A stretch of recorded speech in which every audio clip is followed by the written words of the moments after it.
Morning students. देखिए, आज का जो थॉट है वह स्वयं को सुलझाने का प्रयास करो। कई बार हम खुद बहुत उलझे हुए होते हैं। स्वयं को सुलझाने का प्रयास करो, समस्याएं अपने आप सुलझने लगेगी। यदि हम उलझे हुए दिमाग के साथ समस्याएं सुलझाने लगेंगे तो समस्याएं नहीं सुलझ पाएंगी। इसलिए अपने आप को पहले सुलझाइए, और अगर अपने आप को सुलझा करके बिल्कुल सही ढंग से शांत चित्त करके बैठेंगे तो कोई भी समस्या ऐसी नहीं होती जिसका कोई निदान नहीं होता है। तो स्टूडेंट्स, जैसा कि मैंने आपको लास्ट लेक्चर के अंदर बताया था कि जो आपका गुड्स अकाउंट है वो चार तरह का होता है। गुड्स अकाउंट में एक होता है परचेज अकाउंट, और एक होता है सेल अकाउंट, एक होता है परचेज रिटर्न अकाउंट, और एक होता है सेल्स रिटर्न अकाउंट। देखिए, गुड्स आपको पता ही है, मैंने पहले लिखवाया टर्मिनोलॉजी में कि गुड्स क्या होती है। Goods are those things in which business deals. तो जो परचेज होता है ना, वो एक तरह से आपका एक्सपेंस होता है। तो एक्सपेंस होने के कारण ये क्या होता है, एक नॉमिनल अकाउंट होता है। सेल जो होती है वो आपकी इनकम होती है, इसलिए वो कौन सा अकाउंट होता है, वो भी नॉमिनल अकाउंट होता है। इसी तरह से परचेज रिटर्न होना, परचेज क्योंकि आपका एक्सपेंस होता है और परचेज रिटर्न जब होता है तो आपका एक्सपेंस कम हो जाता है, तो ये भी एक तरह से कौन सा होता है, नॉमिनल अकाउंट होता है। और इसी तरह से सेल रिटर्न भी नॉमिनल अकाउंट होता है।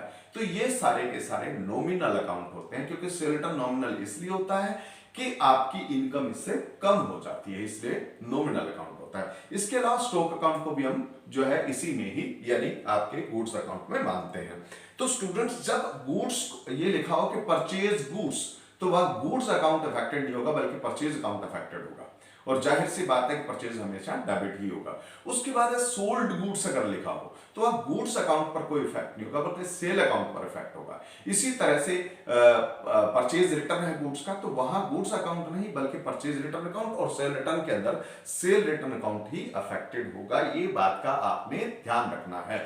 और जैसा कि मैंने आपको फिर से बता दूं कि हर ट्रांजैक्शन के अंदर, क्योंकि अब हम जनरल करने जा रहे हैं, हर ट्रांजैक्शन के अंदर मिनिमम 2 अकाउंट इफेक्ट होते हैं।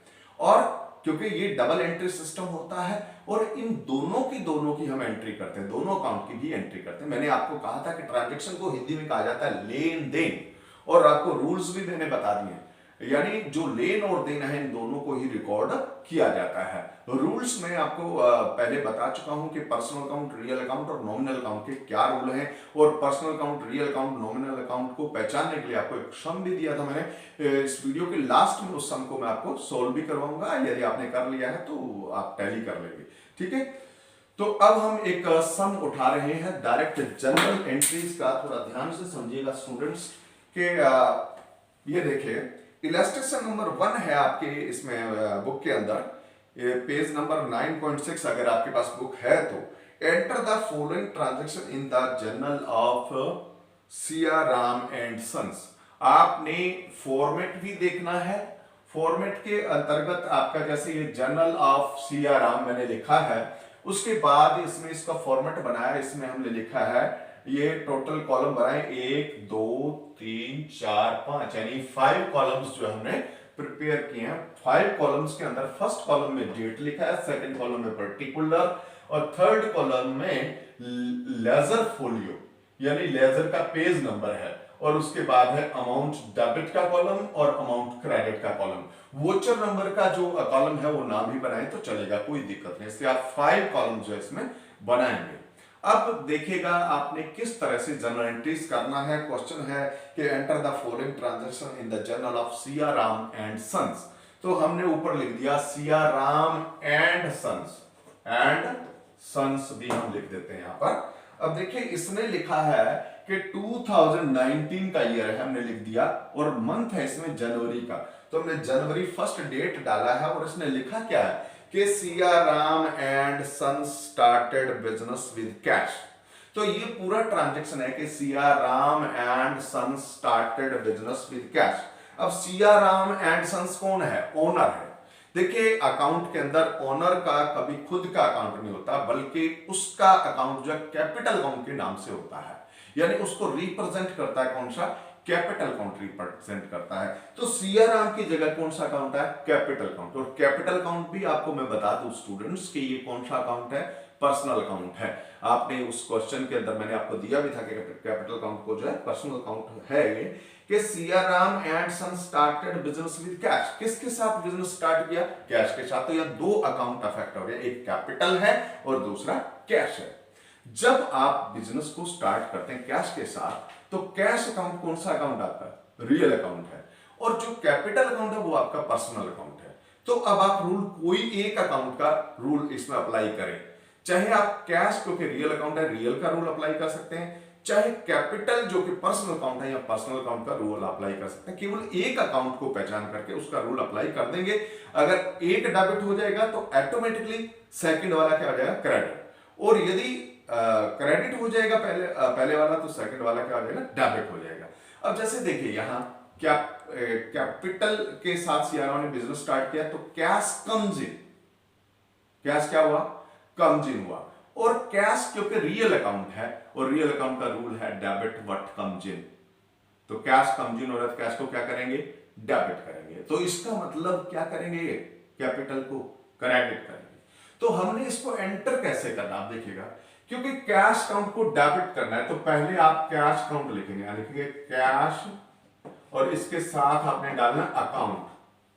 जो डेबिट आप डालेंगे वो यहां लेजर फोलियो के कॉलम के बिल्कुल साथ पर्टिकुलर में डालेंगे। यहां साथ नहीं लगाना आपने, दूर यहां लास्ट में जाकर के पर्टिकुलर के कॉलम में डेबिट लगाना है, यानी कैश अकाउंट डेबिट। तो आपने कैश अकाउंट को तो डेबिट कर दिया, अब क्रेडिट किसको करना है? कैपिटल अकाउंट को क्रेडिट करना है। जिस अकाउंट को क्रेडिट करते हैं तो जनरल में उससे पहले टू लगाया जाता है। टू कौन सा अकाउंट है? कैपिटल। टू कैपिटल अकाउंट, डाले ना डाले चलेगा। आपकी एंट्री इस तरह से बनी कि कैश अकाउंट डेबिट, बोला भी ऐसे जाएगा, cash account debit to capital. इस तरह से आपने इसको लिखना है, यानी हमने कैपिटल अकाउंट को क्रेडिट कर दिया। और कितना अमाउंट था देखिएगा, ये था 50,000। तो कैश अकाउंट को डेबिट है तो इसके कॉलम यानी आपने अमाउंट वाले कॉलम में बिल्कुल कैश के सामने 50,000 लिखना है। और कैपिटल अकाउंट क्रेडिट है तो इसके अमाउंट वाले क्रेडिट कॉलम में या 50,000 लिखना है। इस तरह से ये आपकी एंट्री तैयार है। फिर से एक बार समझ लें कि इसने कहा कि Siyaram started business with cash, तो आपने एंट्री क्या बनाई है कि कैश कम जीरो है, cash account debit to capital. और यदि आप कैपिटल को लेते हैं तब भी हो जाएगा कि Siyaram started business with cash, तो यहां पर कैश और कैपिटल है, तो कैपिटल क्या हो रहा है? देखिए कैपिटल क्योंकि पर्सनल अकाउंट है और पर्सनल अकाउंट का रूल क्या है? Debit the receiver, credit the giver. तो सियाराम यहां कौन है? गिवर है। और सियाराम को रिप्रेजेंट कौन कर रहा है? Capital account. और गिवर को हम क्या करते हैं? पर्सनल के अकॉर्डिंगली क्रेडिट करते हैं। तो कैपिटल अकाउंट क्रेडिट होगा तो कैश अकाउंट क्या हो जाएगा? डेबिट हो जाएगा।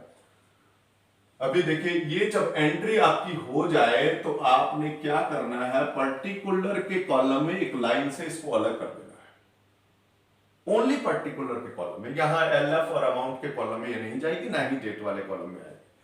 और उसके बाद देखिए फिर कहता है number 2, purchase goods for cash जनवरी 2, क्योंकि जनवरी तो आपके पास लिखा, आपने केवल यहां 2 डाल देना है। परचेज क्या लिखा है? Goods for cash. मैंने आपको बताया था कि परचेज जो होता है वो परचेज गुड्स हो तो अकाउंट कौन सा होगा? Purchase account. और कैश तो 2 अकाउंट अफेक्टेड हो गए, परचेज और कैश। अब देखिए परचेज आपका एक्सपेंस है इसलिए कौन सा अकाउंट है? Nominal account. और कैश आपका रियल अकाउंट है। तो अब आप एक को उठाइए, चाहे आप परचेज को ले लीजिए कि परचेज आपका एक्सपेंस है और नॉमिनल अकाउंट के अकॉर्डिंगली क्या होता है? एक्सपेंसेस और लॉसेस को डेबिट किया जाता है। तो परचेज काउंट क्या होगा? डेबिट होगा। और यदि परचेज काउंट डेबिट होगा तो कैश क्या हो जाएगा? क्रेडिट। तो आपकी एंट्री बन रही है, यहां पर आपने बनाना है इस तरह से, परचेज अकाउंट डेबिट को कहां लिखना है मैंने आपको बताया था। और जिस अकाउंट को क्रेडिट करना है उससे पहले क्या लगेंगे? 2। किसको करना है? कैश। और देखिए मैंने ये नहीं किया, कैश के बिल्कुल नीचे सी के नीचे 2 नहीं लिखा, क्योंकि अगर यहां लिख देते तो सुंदर नहीं लगता। थोड़ा जगह छोड़ करके, यानी थोड़ा टेढ़ा आपने लिखना है, टू कैपिटल, जिस तरह से यहां लिखा है कि purchase account debit to cash, ठीक है। तो अब ये कितना अमाउंट था वो देखिए, अमाउंट था ये 20,000, कितना था 20,000, और आपने वही डेबिट वाले कॉलम में परचेज के सामने और क्रेडिट वाले कॉलम में किसमें, कैश के सामने 20,000 लिखना है, और इसको सेपरेट कर देना एंट्री को लाइन के द्वारा ओनली पर्टिकुलर वाले कॉलम में। इसके बाद मैं आपको बता रहा था, देखिए फिर है नंबर जनवरी 4 को परचेज गुड्स फ्रॉम सुभाष, कितना 12,000 का। अब देखिए जनवरी 4 को बोलता है परचेज गुड्स फ्रॉम सुभाष, तो यहां दो अकाउंट है, परचेज और सुभाष। परचेज तो नॉमिनल अकाउंट है और सुभाष कौन सा, पर्सनल। तो देखिए जब परचेज कर रहे हैं हम सुभाष से, तो सुभाष यहां गिवर है या रिसीवर है, क्योंकि पर्सनल अकाउंट है तो हमें देखना है कि वो गिवर है कि रिसीवर है, अगर आपने एंट्री बनानी है। तो सुभाष आपको गुड्स दे रहा है, आप उससे परचेज कर रहे हैं, तो सुभाष कौन है, गिवर है। सुभाष कौन है, गिवर है, इसलिए सुभाष को क्या करेंगे, क्रेडिट द गिवर, क्रेडिट करेंगे सुभाष को, तो परचेज को क्या कर देंगे, डेबिट। तो एंट्री क्या बन रही है आपकी, purchase account debit, purchase account debit to Subhash,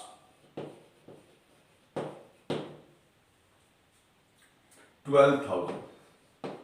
students ध्यान दीजिए, इससे जो पहले हमने एंट्री किया था उसमें था परचेज गुड्स फॉर कैश, और यहां था परचेज गुड्स फ्रॉम सुभाष। तो जब यहां पर नाम लिखा है तो इसका मतलब ये क्रेडिट ट्रांजैक्शन है, उधार में माल खरीदा गया है, जबकि कैश में खरीदा गया था, ठीक है ना। लेकिन कई बार ऐसे भी लिख देता है purchase goods from Subhash for cash, तब यहां पर सुभाष से अभी कुछ लेना देना नहीं है, क्योंकि गुड्स किससे है, कैश से है। और कई बार सीधा लिखा था परचेज गुड्स, यानी किसी का नाम नहीं लिखा, तब भी हम मानेंगे कि कैश ट्रांजैक्शन है, यानी आपने माल किस में खरीदा है, कैश में खरीदा है। स्टूडेंट्स ये देखें, मैंने जो ये सम है आपका, ये इलस्ट्रेशन ही है आपका एग्जांपल, इसके मैंने आपको 3 एंट्रीज जो है यहां करके बताई हैं। बाकी की इसकी कुछ एंट्रीज हैं, यानी 5 और 6 एंट्रीज हैं, वो आप स्वयं करेंगे प्रैक्टिस। मैं इसको क्वेश्चन को जो है, अगर आपके पास बुक है तो आप जो है इस लेसन की इलस्ट्रेशन नंबर 1 कर लेंगे कंप्लीट, और यदि आपके पास नहीं है तो मैं इसको जो है इसमें डाल दूंगा, आप जो है इसको करके देखेंगे घर पे अपनी रफ नोटबुक में। तो स्टूडेंट्स कल वाला जो सम मैंने दिया था आपको, वो सम मैं आपको टैली करवा देता हूं, उसको थोड़ा टैली करेंगे आप। मैं आपको जो दिया था क्वेश्चन उसको टैली करना है। और जैसे कि स्टूडेंट था, classify the following accounts into personal account और नॉमिनल अकाउंट और रियल अकाउंट, ये 3 अकाउंट में आपने डिवाइड करना था। तो जैसे कि कैपिटल अकाउंट जो ओनर को रिप्रेजेंट करता है, तो ये पर्सन को रिप्रेजेंट करता है, ये कौन सा हुआ, पर्सनल अकाउंट हुआ। इसी तरह से जो ड्रॉइंग अकाउंट है वो भी किसका होता है, ओनर का होता है, तो ओनर का अकाउंट है, इसलिए ये भी पर्सनल अकाउंट है। इसके बाद कैश अकाउंट था, कैश पेड हो चाहे कैश रिसीव्ड हो, तो ये दोनों ही कैश है, और कैश हमारी एसेट होता है, और एसेट अकाउंट हमारे किस में आते हैं, रियल अकाउंट में आते हैं। इसकी तरह से कैश रिसीव्ड है, तब भी वो क्या है, एसेट अकाउंट है। कमीशन पेड, अगर आप कमीशन दे रहे हैं तो आपका एक्सपेंस है, और एक्सपेंसेस अकाउंट किस में आते हैं, नॉमिनल में आते हैं। कमीशन रिसीव्ड आपकी इनकम है, और इनकम अकाउंट कौन से होते हैं, नॉमिनल। परचेज अकाउंट आपको अभी बताया था कि परचेज अकाउंट जो आपका एक्सपेंस होता है, क्योंकि माल खरीदते हैं तो खर्चा होता है, तो इसलिए ये आपका जो है नॉमिनल अकाउंट है। सेल अकाउंट आपकी इनकम होती है, सेल करने पे आपको इनकम होती है, तो इसलिए ये आपका नॉमिनल अकाउंट है। फर्नीचर अकाउंट क्योंकि एसेट है, एसेट अकाउंट सारे के सारे क्या होते हैं, हमारे रियल अकाउंट होते हैं। कैश अकाउंट फिर आ गया है, वो भी आपका क्या होता है, रियल अकाउंट होता है। और इसी तरह से बैंक अकाउंट देखिएगा स्टूडेंट्स, जो बैंक अकाउंट है वो भी हमारा जो है पर्सनल अकाउंट है।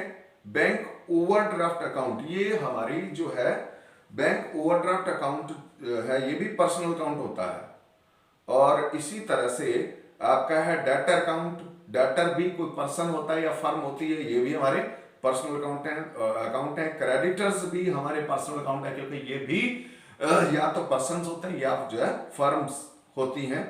और इसी तरह से सैलरी, इसके पास सॉरी आपका ट्रेवलिंग एक्सपेंसेस, क्योंकि एक्सपेंस है इसलिए क्या है, नॉमिनल अकाउंट है। गुडविल आपकी एक तरह से रियल अकाउंट है, क्योंकि ये आपकी इंटेंजिबल एसेट है, और पेटेंट्स भी इंटेंजिबल एसेट होती है, रियल अकाउंट है।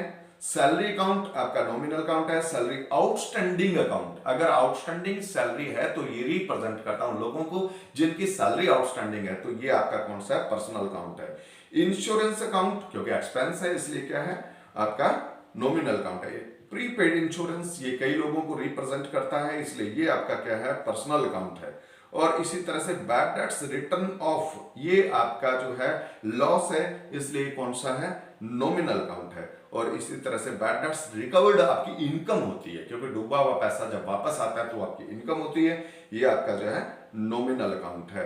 तो स्टूडेंट्स आपने टैली किया होगा, और यदि किसी तरह की दिक्कत हो तो आप इसको पूछ सकते हैं। आपने क्या करना है, मैं आपको सम दूंगा, वो सम आपको इसमें फोटो डाली जाएगी, वो आपने पूरा का पूरा करना है। पहले रफ नोटबुक में पूरा फॉर्मेट बना के करेंगे। अभी मैं आपको नरेशन नहीं लिखवा रहा हूं, बाद में नरेशन भी सिखाऊंगा करना, तो आपने करना है। नहीं समझ में आए कोई दिक्कत नहीं, आपको 2-4 दिन ऐसा ही समझ में आएगा, धीरे धीरे सबको समझ आएगा। Okay, thank you.